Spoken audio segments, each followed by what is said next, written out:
વડોદરા શહેરની MS યુનિવર્સિટીની technology ફેકલ્ટીના textile એન્જિનિયરિંગના વિદ્યાર્થીએ એગ્રોવેસ્ટનો ઉપયોગ કરીને શૂઝ મૂકવા માટેનું બોક્સ એટલે કે સ્નીકર સ્ક્રેટ બનાવવામાં સફળતા મેળવી છે. કેળાના સ્ટેમ્સમાંથી ફાઇબર અલગ કાઢીને નીકળતા રેસાઓ અને ટેક્સટાઇલ વેસ્ટમાંથી સ્નીકર સ્ક્રેટ બનાવ્યું છે. આવો જોઈએ. કોરડિયા છે. મેં MS નો સ્ટુડન્ટ છું. ટેકનોલોજી એન્જિનિયરિંગ ડિપાર્ટમેન્ટમાં ટેક્સટાઇલ ટેકનોલોજી ભણું છું 3rd યરમાં. મેં સ્ટાર્ટઅપ કર્યું છે એગ્રોવેસ્ટ પર. જે આજકાલ હવે એવું લાગે છે પબ્લિકને કે શું છે વેસ્ટ.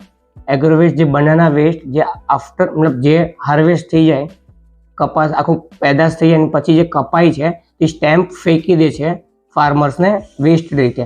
એ લેન્ડફિલમાં જઈને એને પ્રોબ્લેમ થાય છે. તો અમે એ સ્ટેમ્પમાંથી ફાઇબર એક્સટ્રેક્ટ કરીએ છીએ.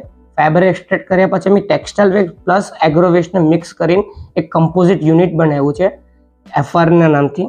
ને એને અમે આ રીતે રિઇન્ફોર્સમેન્ટ કરીને એનું મટીરિયલ યુઝ કરીએ જે રિપ્લેસમેન્ટ ઓફ પ્લાસ્ટિક થશે ને જે સસ્ટેનેબલ એપ્રોચ રહેશે. અમે ચાલુ કર્યું છે અમારું પહેલું પ્રોડક્ટ ઇન્ટ્રોડ્યુસ કરીને જે સ્નીકર ક્રેટ છે.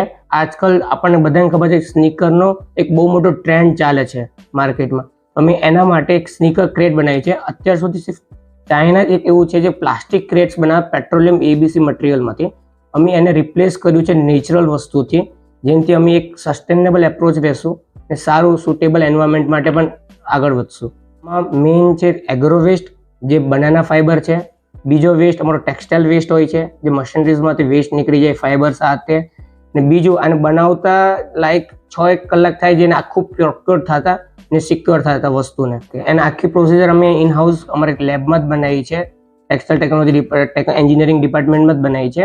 ને એની પ્રોસિજર એક મોલ્ડ બનાવ્યો. પહેલાં વુડન મોલ્ડ, પહેલાં નાના એરર લીધા, ટ્રાયલ એન્ડ એરર જે સેમ્પલ છે. પછી અમે એક મોલ્ડ બનાવ્યો, એના ઉપર ફાઇબર ને રેઝિન એન્ડ હાર્ડનરનું મિક્સ કમ્પોઝિશન કર્યું જેનાથી એને સ્ટ્રેન્થ એન્ડ મળે. અને આખું ઇનહાઉસ અહીંયા જ બનાવેલું છે અમે. બધાને યુઝ થશે. લાઈક આ એક સસ્ટેનેબલ એપ્રોચ છે જેમાં ના કેમિકલ્સ એટલા બધા હેઝાર્ડિયસ છે કે ના કશું છે. અને અમે એક સસ્ટેનેબલ વસ્તુ લઈને જઈશું. પ્લસ આ વસ્તુ એવી છે જે ગમે ત્યાં યુઝ થાય અને લોંગ ટાઈમ ચાલશે એવી. લાઈક પ્લાસ્ટિકની જેમ નથી. આજકાલ આપણને ખબર છે કે single use plastic, multi use plastic કેટલો મોટો પ્રોબ્લેમ બની રહ્યો છે વર્લ્ડમાં.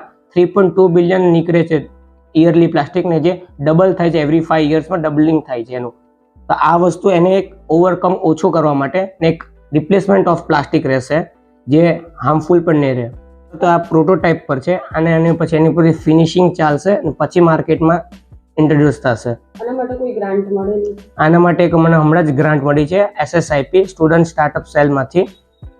તેનો ઉપયોગ કેવી રીતે કરશો? એનો ઉપયોગ હું આને ઓર ફિનિશ મટીરિયલ માટે, ઇક્વિપમેન્ટ્સ માટે એન્ડ ઓલ મેન્યુફેક્ચરિંગ માટે યુઝ કરીશ. મટીરિયલ અમે ફાઇબર્સ તો અમે એક ઇન્ડસ્ટ્રીમાંથી લાવ્યા છે જે એક્સટ્રેક્ટ કરે છે બનાના સ્ટેમ્પમાંથી. બાકી રો મટીરિયલ જે છે જે રેઝિન છે એ પણ એક ઇક્વિપમેન્ટ્સ એક્સટ્રેક્ટમાંથી લાવ્યા છે ને ઇનહાઉસ પ્રોડક્શન કર્યું છે. પણ અમે બહારથી એક્સટ્રેક્ટ કર્યું છે. અમે ઇન ફ્યુચર લાઈક મોટા પ્રોડક્શનમાં જશો તો ઇનહાઉસ બધું આઇટમ અમને મળી રહેશે અને અમે ઇનહાઉસ બનાવશું જેનાથી અમારું કોસ્ટિંગ પણ બહુ જ ઓછો થઈ જશે. હમણાં આ થોડું પ્લાસ્ટિક કરતાં થોડું કોસ્ટલી પડ્યું છે. જ્યારે આનું ઇનહાઉસ બધું બલ્ક પ્રોડક્શન થશે તો એનું કોસ્ટિંગ પ્લાસ્ટિક કરતાં પણ ઓછા પ્રાઇસમાં થઈ જશે. ને આને અમે અલગ અલગ યુઝ કરીએ. આ પહેલો છે અને અમે મલ્ટી યુઝમાં પણ આવશે. જે રીતે કાર ઇન્ટિરિયર છે, બસ ઇન્ટિરિયર છે, હાઉસનું ઇન્ટિરિયર છે, બધી પ્રોડક્ટમાં એક્સકે યુઝમાં જશો અમે.